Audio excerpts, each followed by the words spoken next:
नमस्कार दोस्तों, आप सभी का अभी की दुनिया एकेडी यूट्यूब चैनल में स्वागत है। आज 29 अगस्त 2021 को मैं द हिंदू न्यूज़पेपर के फ्रीक्वेंटली आस्क्ड क्वेश्चंस सेक्शन में उपस्थित सभी प्रश्नों और उनसे उत्तर से संबंधित तथ्यों का हिंदी में अनुवाद लेकर के आया हूँ। तो इसे ध्यान से सुनिएगा और समझिएगा भी। फ्रीक्वेंटली आस्क्ड क्वेश्चंस सेक्शन की जो सबसे बड़ी न्यूज़ है वो है why is there a push for asset monetization. इसका हिंदी में अनुवाद होता है संपत्ति मुद्रीकरण के लिए एक धक्का क्यों। तो चलिए इसका अनुवाद चालू करते हैं। हवाई अड्डों, सड़कों, कोयला खदानों और होटलों जैसी सार्वजनिक संपत्तियां पट्टे पर देने से सरकार को क्या उम्मीद है? क्या यह आर्थिक गतिविधियों को बढ़ावा देने में मदद करेगा? बेहतर उपयोग के लिए सरकार का मानना है कि निजी निवेशकों को अपनी संपत्ति पट्टे पर देने से उसे राष्ट्रीय बुनियादी ढांचा पाइपलाइन के तहत बुनियादी ढांचे का निर्माण करने में मदद मिलेगी। तो इस चीज़ को समझने से पहले हम अभी तक की कहानी समझ लेते हैं कि अभी तक इसमें क्या-क्या चीज़ें हो चुकी हैं। तो अब तक की कहानी। सोमवार को वित्त मंत्री निर्मला सीतारमण ने राष्ट्रीय मुद्रीकरण पाइपलाइन (एनएमपी) की घोषणा की, जिससे सरकार को लगभग 5.96 लाख करोड़ मिलने की उम्मीद है। बुनियादी ढांचे पर नए पूंजीगत व्यय के लिए सार्वजनिक संपत्तियों के मुद्रीकरण की बजट की योजना के बाद सरकार ने अगले 4 वर्षों में संरचित पट्टे और प्रतिभूतिकरण लेन-देन के माध्यम से निजी निवेशकों को दी जाने वाली परियोजनाओं और सुविधाओं की एक सूची जारी की। ठीक, तो ये अभी तक हो चुका। अब प्रश्न क्या है यहाँ? प्रश्न ये है, राष्ट्रीय मुद्रीकरण पाइपलाइन क्या है? चलिए इसे समझते हैं। एमएनपी सार्वजनिक संपत्तियों की एक सूची का नाम देता है जिसे निजी निवेशकों को पट्टे पर दिया जाएगा। केवल ब्राउन फील्ड संपत्तियां, जो ऐसी परिसंपत्तियां हैं जो पहले से ही चालू हैं, को एनएमपी के तहत पट्टे पर देने की योजना है।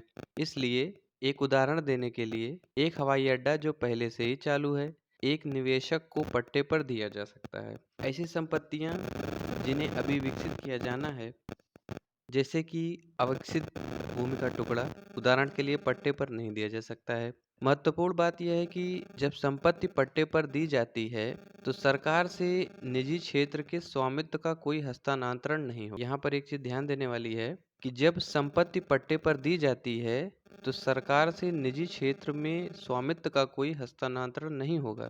सरकार केवल एक निश्चित अवधि के लिए अपनी संपत्ति पर नियंत्रण करने की योजना बना रही है, जिसके बाद संपत्ति को सरकार को वापस कर दिया जाना चाहिए जब तक कि पट्टे को बढ़ाया ना जाए। अगला प्रश्न है, क्या एनएमपी से अर्थव्यवस्था को मदद मिलेगी? उत्तर है, सरकार का मानना है कि सार्वजनिक संपत्तियों को निजी निवेशकों को पट्टे पर देने से इन परिसंपत्तियों में फंसी मुक्त पूंजी को मदद मिलेगी। उदाहरण के लिए मान लीजिए सरकार ने एक सड़क परियोजना में हजारों करोड़ रुपए का निवेश किया है। वार्षिक टोटल राजस्व के माध्यम से अपने निवेश को पुनर्प्राप्त करने में सरकार को दशकों लग सकते हैं। इसके बजाय सरकार एक निजी निवेशक को अगले 30 वर्षों के लिए टोल एकत्र करने का अधिकार पट्टे पर देकर अपने निवेश का एक अच्छा हिस्सा वसूल सकती है। सरकार इस पैसे का इस्तेमाल नेशनल इंफ्रास्ट्रक्चर पाइपलाइन (एनआईपी) के तहत नए बुनियादी ढांचे के निर्माण के लिए कर सकती है। वास्तव में एनएमपी से प्राप्त आय एनआईपी के तहत बुनियादी ढांचे के लिए कुल परिव्यय का लगभग 14% होने की सरकार का मानना है कि इस सारे खर्च से आर्थिक गतिविधियों को बढ़ावा मिलेगा। विश्लेषकों का यह भी मानना है कि सरकार ने अब एनएमपी के माध्यम से बुनियादी ढांचे के विकास के लिए सही मॉडल ढूंढ लिया है। उनका कहना है कि सरकार बुनियादी ढांचे के निर्माण में जमीनी स्तर की चुनौतियों से निपटने के लिए सबसे उपयुक्त, जबकि निजी क्षेत्र एनएमपी के माध्यम से परियोजनाओं को संचालित और अप्रत्यक्ष वित्त प्रदान कर सकता है। अगला प्रश्न, उसके खतरे क्या हैं? उत्तर सुनिए। निजी निवेशकों को सरकारों के स्वामित्व वाली संपत्ति का आवंटन अक्सर राजनीतिक प्रभाव के अधीन, जिससे भ्रष्टाचार हो सकता है। वास्तव में विपक्ष में कई लोगों का आरोप है एमपी सरकार के करीबी कुछ व्यावसायिक निगमों का पक्ष लेगा। उच्च सरकारी खर्च के कारण आर्थिक गतिविधियों में अपेक्षित वृद्धि को भी अवसर लागतों के मुकाबले तौलने की आवश्यकता हो सकती है। एक तो यह जो पैसा सरकार संपत्तियों को पट्टे पर देकर इकट्ठा करती है वह निजी क्षेत्र की जेब से आता है, इसलिए उच्च सरकारी खर्च कम निजी खर्च की कीमत पर आएगा। एनएमपी विभिन्न संरचनात्मक समस्याओं जैसे कानूनी अनिश्चितता और एक गहरे बॉन्ड बाजार की अनुपस्थिति को भी संबोधित नहीं करता, जो बुनियादी ढांचे में निजी निवेश को रोकता है। तथापि यह ध्यान देने योग्य है कि संपत्ति को सरकार की तुलना में निजी क्षेत्र द्वारा बेहतर ढंग से प्रबंधित और आवंटित किया जाता है। मैं फिर से दोहरा रहा हूँ, तथापि यह ध्यान देने योग्य है संपत्ति को सरकार की तुलना में निजी क्षेत्र द्वारा बेहतर ढंग से प्रबंधित और आवंटित किया जाता है। एनएमपी जिस हद तक संपत्ति को सरकारी नियंत्रण से मुक्त करता है वह अर्थव्यवस्था की मदद कर सकता है। इस बात की भी चिंता है कि हवाई अड्डों, रेलवे, सड़कों और अन्य सार्वजनिक उपयोगिताओं को निजी निवेशकों को पट्टे पर देने से उपभोक्ताओं के लिए उचित हो सकती है। यदि सरकार अधिक प्रतिस्पर्धा को बढ़ावा देने के लिए कदम उठाए बिना सार्वजनिक उपयोगिताओं का नियंत्रण केवल निजी कंपनियों को सौंप देती है तो इससे उपभोक्ताओं के लिए खराब परिणाम। अगला प्रश्न, आगे क्या छिपा है? एनएमपी की सफलता निजी निवेशकों के बीच ब्राउन फील्ड सरकारी संपत्तियों की मांग पर निर्भर करेगी। सरकार की पिछली विनिवेश परियोजनाएं जैसे कि एयर इंडिया की बिक्री सरकार द्वारा निर्धारित कड़े शर्तों के कारण निवेशकों को पसंद नहीं है। एयर इंडिया की बिक्री के मामले में खरीदारों के पास एक निश्चित न्यूनतम निवल मूल्य होना चाहिए और कम से कम 3 वर्षों के लिए एयरलाइन में निवेशित रहना चाहिए। कई विश्लेषकों का यह भी मानना था सरकार खरीदारों से कर्ज में डूबी एयरलाइन के लिए बहुत अधिक भुगतान करने की कर रही थी। संपत्ति का मूल्य निर्धारण और बिक्री की शर्तें इस प्रकार ब्याज के स्तर को निर्धारित करेंगी जो निजी निवेशक एनएमपी के तहत पट्टे पर दी गई संपत्ति के लिए दिखाते हैं। अतीत में कुछ निजी व्यावसायिक समूहों को हवाई अड्डों और अन्य संपत्तियों के आवंटन के बारे में संदेह उठाया गया है, इसलिए सरकार इस बार संपत्ति आवंटित करने के लिए जो प्रक्रिया अपनाती है वह जांच के दायरे में आ सकती है। संपत्ति की खुली प्रतिस्पर्धी नीलामी की मांगने की संभावना है। तो इस प्रकार ये प्रश्नोत्तरी खत्म होती है। तो चलिए बढ़ते हैं हम अगली प्रश्नोत्तरी की तरफ। फ्रीक्वेंटली आस्क्ड क्वेश्चन में प्रश्नोत्तरी है जिसका टाइटल है how was the backward class policy restored, जिसका हिंदी में मतलब है पिछड़ा वर्ग नीति को कैसे बहाल किया गया। चलिए इसे पढ़ते हैं। ओबीसी समुदायों की पहचान करने की शक्ति को छीनने वाली एससी सत्तारूढ़ राज्यों को दूर करने के लिए संसद ने क्या किया। लेख लिखा है के वेंकटरमन जी ने। तो चलिए पढ़ते हैं इसे। पहले इसको पढ़ने से पहले अब तक की कहानी जान लीजिए। तो अब तक की कहानी है, राष्ट्रपति रामनाथ कोविंद की सहमति मिलने के बाद 105वें संविधान संशोधन को 19 अगस्त को अधिसूचित किया गया था। इसका उद्देश्य राज्यों को सामाजिक और शैक्षिक रूप से पिछड़े वर्गों की पहचान करने की उनकी शक्ति बहाल करना है। पक्ष ने सरकार के साथ अपने मतभेदों को अलग रखा और संशोधन का समर्थन किया, जिससे तूफानी मानसून सत्र के दौरान आवश्यक विशेष बहुमत के साथ पारित किया गया था। सुप्रीम कोर्ट के उस फैसले के प्रभाव से सुप्रीम कोर्ट के उस फैसले के प्रभाव को पूर्ववत करने के लिए संशोधन आवश्यक हो गया कि संसद द्वारा 102वें संविधान संशोधन को लागू करने के बाद राज्यों ने पिछड़े वर्गों की सूची में समुदायों को शामिल करने या बाहर करने की अपनी शक्ति खो दी थी। प्रश्न है, संशोधन की आवश्यकता क्यों पड़ी? उत्तर सुनिए। 102वें संविधान संशोधन के माध्यम से संसद ने एक राष्ट्रीय पिछड़ा वर्ग आयोग बनाया, जो इसे सामाजिक और शैक्षिक रूप से पिछड़े वर्गों (SEBC) से संबंधित सभी मामलों में केंद्र के साथ साथ राज्यों द्वारा परामर्श करने की शक्ति प्रदान करता है। आयोग को अनुसूचित जाति और अनुसूचित जनजाति आयोग के समान अधिकार प्रदान करने के प्रयास में संसद ने अनुसूचित जाति अनुसूचित जनजाति आयोग से संबंधित मौजूदा प्रावधानों के समान शब्दों का प्रयोग किया। इस प्रकार अनुच्छेद 342A के तहत यह निर्धारित किया गया था कि राष्ट्रपति राज्यपालों के परामर्श से प्रत्येक राज्य और केंद्र शासित प्रदेश के संबंध में SEBC की एक सूची अधिसूचित करेंगे। इसे केंद्रीय सूची कहा जाता था और एक बार इसे अधिसूचित करने के बाद केवल संसद ही इसमें परिवर्तन कर सकती है। इसके आधार पर सुप्रीम कोर्ट राजनीतिक दलों की प्रक्रिया की क्या आवश्यकता थी? प्रश्न था ये। उत्तर सुनिए। केंद्र सरकार ने अदालत में मुखर रूप से तर्क दिया था कि न तो केंद्र और न ही संसद का इरादा SEBC की पहचान करने के लिए राज्य की शक्ति को छीनने का है। केंद्रीय सूची शब्द के प्रयोग का अर्थ था कि राष्ट्रपति ने जो अधिसूचित किया वह केंद्र सरकार और उसके उपकरणों के उद्देश्य के लिए पिछड़े वर्गों की एक सूची थी और विभिन्न राज्यों द्वारा बनाए गए सूचियों को प्रभावित नहीं करता था। विपक्ष में राजनीतिक दलों ने एक दोषपूर्ण कानून बनाने के लिए केंद्र को दोषी ठहराया, जिसके कारण अदालत इस तरह के निष्कर्ष पर पहुंची। चूंकि एक राजनीतिक सहमति थी कि सुप्रीम कोर्ट की व्याख्या को कानून द्वारा पूर्ववत करने की आवश्यकता है, इसलिए SEBC पहचान करने में राज्य की भूमिका को स्पष्ट करने के लिए एक बार फिर संविधान में संशोधन करने का निर्णय लिया गया।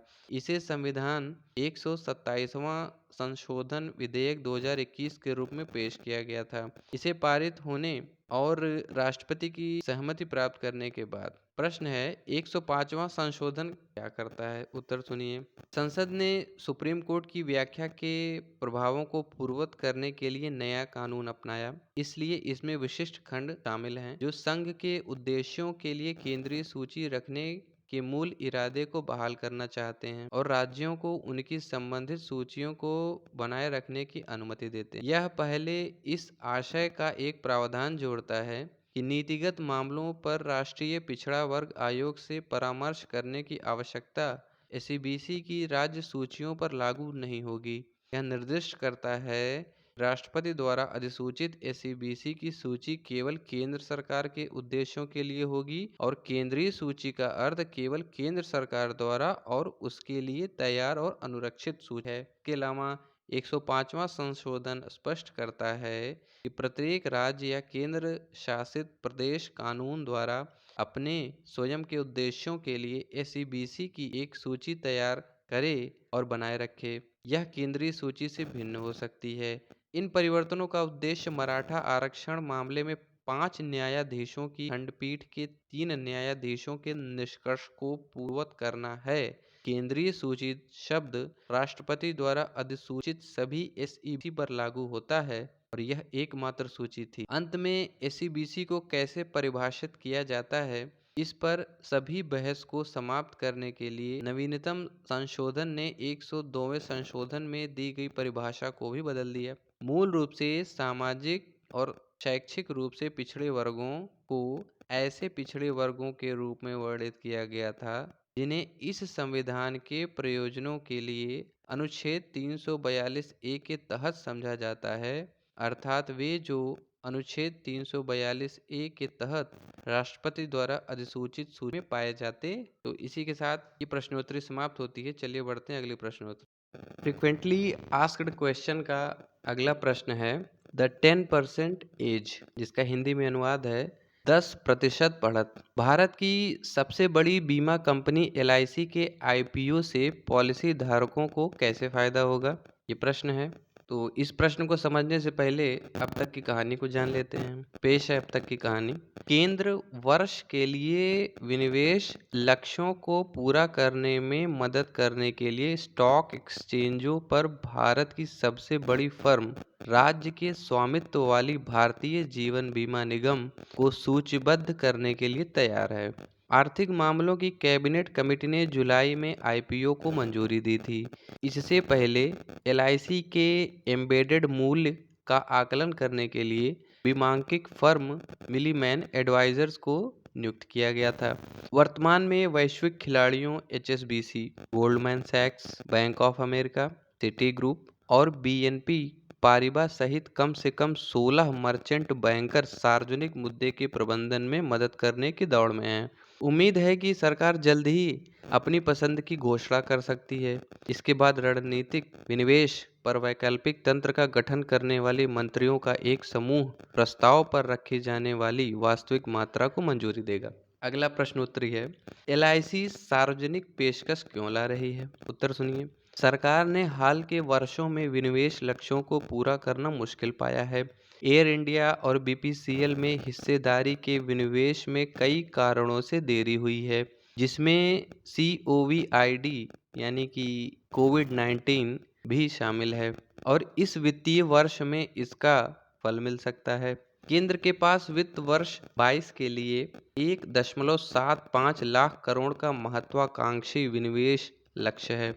एक सफल एलआईसी आईपीओ जिसमें सरकार एक बड़ी हिस्सेदारी बेचेगी, इस लक्ष्य को पूरा करने में मदद करेगी। हालांकि तारीख की घोषणा नहीं की गई है, लेकिन 2021-22 की तीसरी या चौथी तिमाही में एलआईसी की लिस्टिंग की उम्मीद है।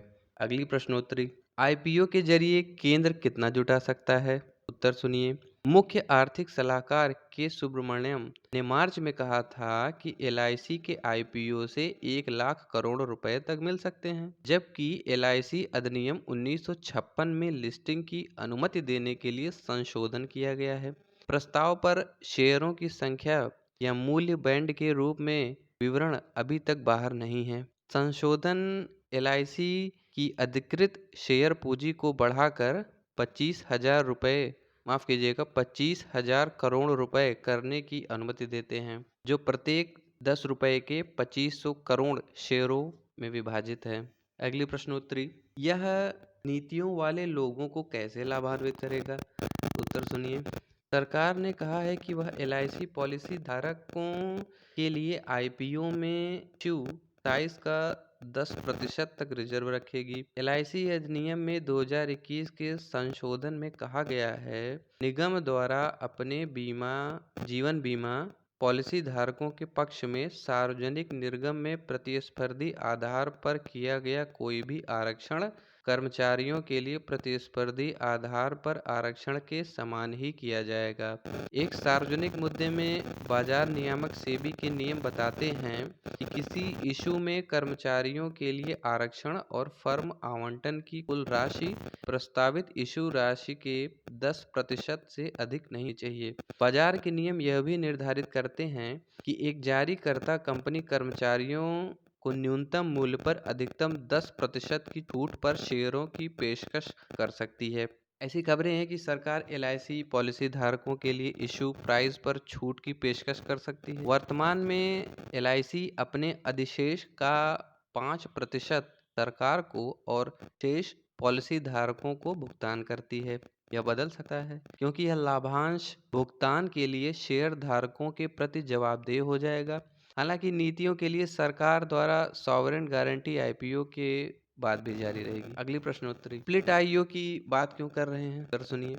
शेयर बाजार ने हाल ही में कई सार्वजनिक पेशकशें देखी हैं, जैसे कि खाद्य वितरण सुविधाकर्ता जोमेटो का 9,375 करोड़ रुपए का संग्रह। कुल मिलाकर निवेशक सिर्फ अप्रैल और जुलाई के बीच आईपीओ में 27,000 करोड़ रुपए को अवशोषित करने के लिए भूखे थे। वित्तीय सेवा प्रदाता पेटीएम ने भी 16,600 करोड़ का आईपीओ तैयार किया है और यह भारत में अब तक का सबसे बड़ा आईपीओ है, जो 2010 में कोल इंडिया की 15,200 करोड़ की पेशकश में सबसे ऊपर है। जब तक एलआईसी आईपीओ सड़क पर आता है, निवेशकों के पास पर्याप्त भूख नहीं हो सकती है एक बार में पूरी भीड़ को अवशोषित करने के लिए। आईपीओ को 2 भागों में बांटकर दूसरी किश्त के साथ फॉलो ऑन ऑफर होने से यह देश में अपनी तरह की पहली पेशकश होगी। अगली प्रश्नोत्तरी सुनिए। एलआईसी आईपीओ पथ को सुगम बनाने के लिए सेबी ने क्या बदलाव किए? सर सुनिए। फरवरी में सेबी ने 1 लाख करोड़ रुपए के आईपीओ के बाद बाजार के पूंजीकरण वाली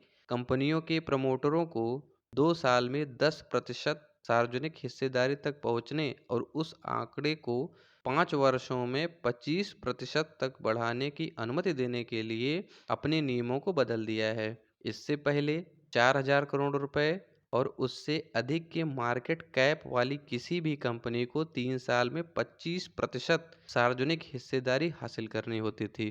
प्रश्नोत्तरी, इस आईपीओ के लिए बाजार में उम्मीद क्यों है? बीमा नियामक यानी कि IRDAI के अनुसार 2019 तक केवल 2.82% की पैठ के साथ भारत में जीवन बीमा अब भी नवजात है, तो पता योग्य बाजार बहुत बड़ा है। 2 निजी खिलाड़ियों को प्रवेश की अनुमति दिए जाने के बाद लगभग 2 दशक बाद IRDAI की फाइनेंशियल ईयर 20 यानी वित्तीय वर्ष 20 रिपोर्ट के अनुसार LIC की बाजार हिस्सेदारी अभी भी 66.2 के उच्च स्तर पे है। primeinfobase.com के अनुसार भारत के सबसे बड़े संस्थागत निवेशक LIC की इक्विटी होल्डिंग्स का मूल्य 31 मार्च 2021 तक 7.24 लाख करोड़ के सर्वकालिक उच्च स्तर को छू गया। लगभग 300 कंपनियों में इसमें इसकी कम से कम 1% हिस्सेदारी। तो ये प्रश्नोत्तरी खत्म होती है। चलिए बढ़ते हैं अगली प्रश्नोत्तरी की ओर। फ्रिक्वेंटली आस्क्ड क्वेश्चंस की अगली प्रश्नोत्तरी है जिसका टाइटल है what has the supreme court ruled on creamy layer, जिसका हिंदी में अनुवाद है क्रीमी लेयर पर सुप्रीम कोर्ट ने क्या फैसला सुनाया है। चलिए इसे पढ़ते हैं। कोर्ट ने क्यों कहा कि पिछड़े वर्गों में अमीरों की पहचान के लिए आर्थिक मानदंड ही एकमात्र आधार नहीं हो सकता है। इसको जानने से पहले अब तक की कहानी जान लीजिए। तो अब तक की कहानी है 24 अगस्त को न्यायमूर्ति L नागेश्वर राव के नेतृत्व में सुप्रीम कोर्ट की एक खंडपीठ ने कहा कि एक पिछड़े वर्ग की क्रीमी लेयर की पहचान के लिए आर्थिक मानदंड एकमात्र आधार नहीं हो सकता है और अन्य कारक जैसे सामाजिक उन्नति, शिक्षा, रोजगार ये भी उसमें कारण हो सकते हैं। हरियाणा पिछड़ा वर्ग सेवाओं में आरक्षण और शैक्षणिक संस्थानों में प्रवेश अधिनियम के तहत 2016 और 2018 में राज्य में सरकार द्वारा जारी 2 अधिसूचनाओं को चुनौती देते हुए हरियाणा पिछड़ा वर्ग कल्याण महासभा के एक समूह द्वारा दायर एक रिट याचिका पर निर्णय आया है। प्रश्न है सूचनाएं क्या थी? उत्तर सुनिए। 2016 की अधिसूचना क्रीमी लेयर पिछड़े वर्ग के सदस्यों के रूप में पहचानी गई जिनकी सकल वार्षिक आय 6 लाख रुपए से अधिक थी। इसमें कहा गया कि पिछड़े वर्ग के वे परिवार जिनकी आय यहाँ ध्यान दीजिएगा सकल वार्षिक आय है, जिनकी आय 3 लाख रुपए से कम हो उन्हें समकक्षों पर प्राथमिकता मिलेगी जो 3 लाख रुपए से अधिक लेकिन 6 लाख रुपए से कम कमाते हैं। सुप्रीम कोर्ट ने अधिसूचनाओं को 2016 के अधिनियम के घोर उल्लंघन के रूप में खारिज कर दिया।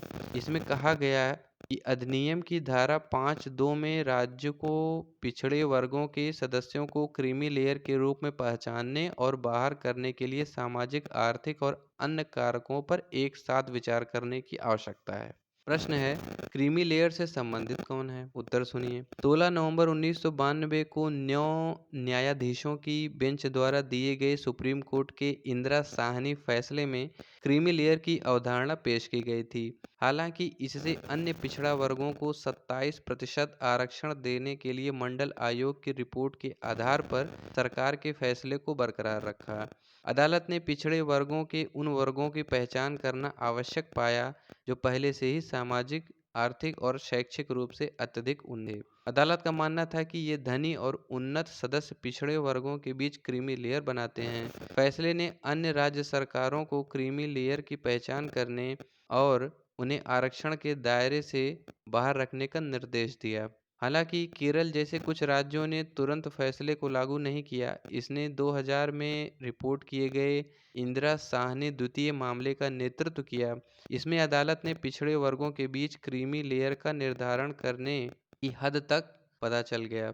निर्णय में कहा गया कि पिछड़े वर्ग के व्यक्ति जो आईएएस, आईपीएस और अखिल भारतीय सेवाओं में उच्च पदों पर आसीन थे, सामाजिक उन्नति और आर्थिक स्थिति के उच्च स्तर तक पहुंच गए थे और इसलिए पिछड़े के रूप में व्यवहार करने के हकदार नहीं। ऐसे व्यक्तियों को बिना किसी और जांच के क्रीमी लेयर माना जाता था। इसी तरह पर्याप्त आय वाले लोग जो दूसरों को रोजगार प्रदान करने की स्थिति में थे, उन्हें भी एक उच्च सामाजिक स्थिति तक पहुंचाया जाना चाहिए और उन्हें पिछड़े वर्ग से बाहर माना जाना चाहिए। अन्य श्रेणियों में उच्च कृषि जोत या संपत्ति से आय वाले व्यक्ति शामिल थे।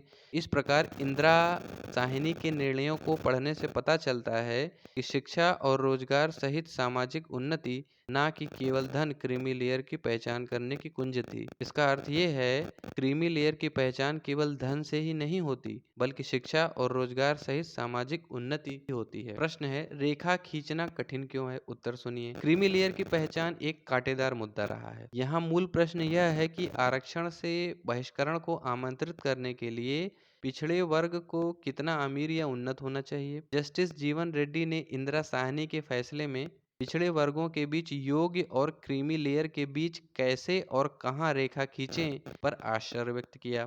बहिष्करण का आधार केवल आर्थिक नहीं होने चाहिए, जब तक कि निश्चित रूप से आर्थिक उन्नति इतनी अधिक ना हो कि इसका अर्थ सामाजिक उन्नति हो। उन्होंने ऐसा कहा। जस्टिस रेड्डी ने न केवल आर्थिक आधार पर क्रीमी लेयर की पहचान करने के नुकसान पर प्रकाश डाला। उदाहरण के लिए, एक व्यक्ति जो 36,000 रुपये प्रतिमाह कमाता है, वह ग्रामीण भारत में आर्थिक रूप से समृद्ध तो हो सकता है, लेकिन एक महानगरीय शहर में समान वेतन की गणना अधिक नहीं की जा सकती है।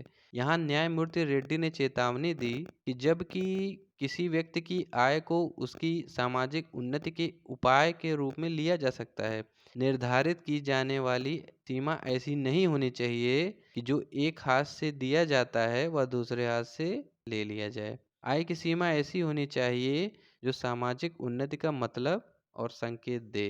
तो इसी के साथ ही फ्रिक्वेंटली आस्क्ड क्वेश्चंस के सभी प्रश्नों और उनसे संबंधित उत्तरों की समाप्ति होती है।